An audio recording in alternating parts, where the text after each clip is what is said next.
வயதான ஒரு ராஜா தனது நாட்டை நீதியுடனும் ஞானத்துடனும் ஆட்சி செய்து வந்தார். அவருக்கு 4 மகன்கள் இருந்தார்கள்.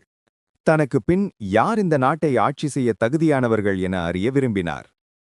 ஒரு நாள் அவர் 4 மகன்களையும் அழைத்து, எனக்கு பின் உங்களில் யாரை அரசராக தேர்ந்தெடுக்கலாம் என்பதை தீர்மானிக்க உங்களுக்கெல்லாம் ஒரு சோதனை வைக்கிறேன் என்றார். அவர் ஒவ்வொருவருக்கும் ஒரு விதையை கொடுத்து, இந்த விதையை நடுங்கள், 1 மாதம் கழித்து அது முளைத்து வளர்ந்த பிறகு என்னிடம் கொண்டு வாருங்கள். ஆனால் நான் கொடுக்கும் தண்ணீரை மட்டுமே தினமும் ஊற்ற வேண்டும் என்றார். முதல் நாள் ராஜா சுடுதண்ணீர் கொடுத்து அனுப்பினார். மகன்களெல்லாம் ஆச்சரியத்தில், சுடுதண்ணீர் ஊற்றினால் விதை செத்துவிடுமே என்று யோசித்தனர்.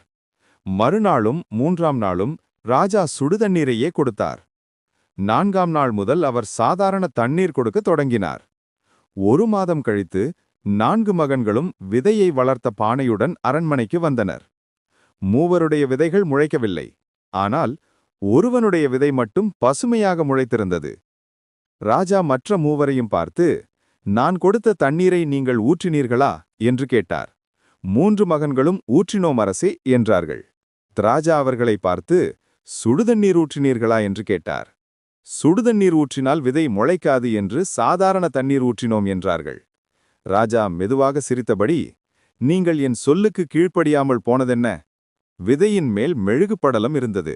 முதல் 3 நாட்கள் சுடுதண்ணீர் ஊற்றியிருந்தால் அது உருகி விதை முளைக்க ஆரம்பித்திருக்கும். ஆனால் நீங்கள் என் சொல்லை கேளாமல் போனீர்கள். அவர் பாசத்துடன் விதை முளைத்திருந்த மகனை பார்த்து, நீ என் சொல்லை மதித்து நம்பிக்கையுடன் நடந்தாய். அதனால் நீயே இந்த நாட்டின் உண்மையான வாரிசு என்று கூறினார். கீழ்ப்படிதல் என்பது சிறிய செயல் அல்ல, அது பெரிய நம்பிக்கையின் அடையாளம்.